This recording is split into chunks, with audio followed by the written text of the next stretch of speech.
Welcome to Bible Journeys with Jen and Jamie. I'm Jen. And I'm Jamie. And we're so glad that you have decided to join us for the ultimate road trip this summer, where each week we'll travel to a new place in the Bible and check out what happened there. Ready? Let's jump in. Whoa, look at that. We're on the island of Patmos. Patmos, yes, the island of Patmos. The island of Patmos. The island of Patmos is very small. Very small. Like, oh my goodness. I don't know if there's going to be enough room for all of us. It's very small. It's only 4 by 8 miles. And it's a very rocky island in the Aegean Sea, which is just 50 miles southwest of Ephesus. We've been there. We have been there. We have been to Ephesus, and now we're in Patmos. Patmos is known in biblical times as a destination for criminals and political prisoners. John was actually exiled here by the Roman government, not because he was a prisoner or a criminal, but because he was proclaiming the gospel, the good news of Jesus. And so they did not like that. So guess where he got to go? Patmos. So we obviously see many different jails and things like that during Jesus's time. This was another way that they could handle criminals. They kind of just sent them away to this very small island, and they would have likely endured some very hard labor. The island, being that it's rocky, had some quarries. John likely would have worked in some of the quarries and done hard labor there.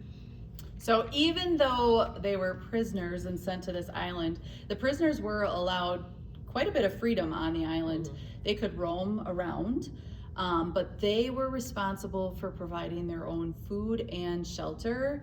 And obviously they were guarded from leaving, because what's stopping them from just swimming? You know, I mean, they were guarded, but yeah, so they could roam the island, but they were responsible for everything else, which, okay. Yeah. I mean, basically the government just found a piece of land and then plopped "Here you people go." there and said, this is where you are now, and good luck in surviving. Yeah. And which many didn't. Many died because of exposure. Many died from violent attacks from the other prisoners, because you're pitting basically person against person, trying to use whatever resources are there. And if they didn't die from those things, then they also possibly died from starvation, because they just couldn't find food in time. Yeah, tradition does tell us that John's friends and followers in Ephesus, which remember is only 50 miles southwest of north of Patmos. It's just 50 miles away. The opposite direction. They would send him food and other supplies to him on the island, which obviously helped him survive. Obviously God was the one helping him survive, because he wanted him to continue to proclaim the gospel, because while he was on this island, God gave John a glimpse into heaven, to show him what is awaiting all of us. And then he also gave him some of his most important prophecies, which we can read about in the book of Revelation, along with the glimpse into heaven and what that looks like. So even though John was exiled here by man, God was still using that for his people and for their good, so that we would know what is awaiting us when our time comes. which is probably a lot easier to get through the hard labor in island of Patmos, knowing what was awaiting us in heaven someday for those faithful people. So there we go. Well, now that we've looked at the past, let's flash forward to the future to see where we are today. Here we go. Whoa, look at that. We're still in Patmos. We're still in Patmos. But modern day Patmos is Bible time I mean, not in the same respect, but it's still named Patmos. Still named Patmos, and still situated off the west coast of Turkey. Here we go. Yeah, we're in one of the northernmost islands of this complex. I have no idea how you say this word, so we're just going to put it down here in the captions for you. Dodecanese complex. But yeah, so it's in this complex. And the population is about 3,200 people as of 2021. So it's grown quite a bit. There we go, yeah. And it's no longer this place where people are going to be exiled, where people are going because they've committed crimes. It is now home to a monastery of St. John the Theologian, and a notable Greek seminary, Patmian school. So we are actually, there's seminaries there to build ministers of the gospel. Look at that. Good job. Good work in Patmos. You kept it true to today.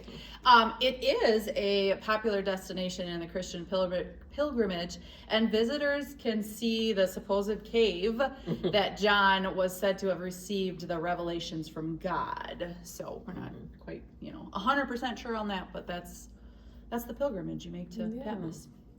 3,200 people live there, and in 2009, Forbes magazine called it Europe's most idyllic place to live. Oh, and they listened. The people listened. We missed our opportunity to live in Patmos. We did. We really did. Be part of biblical history. Why didn't we know that in 2000? I don't even know where I was in 2009. 2009? I was living here. 2009, I would have been Pleasant Prairie. So, Pleasant Prairie, Patmos. Potato. Horse of peace. So, and it is quite a easy island to get to nowadays. It has regular ferry service connecting it to different points, from the island to the mainland, because obviously an island, it was very difficult to travel unless by boat. But now it has regular ferry service to and from the mainland to Patmos. I'm willing to bet that if John were to come back and visit today, he would not recognize Patmos. Where he was.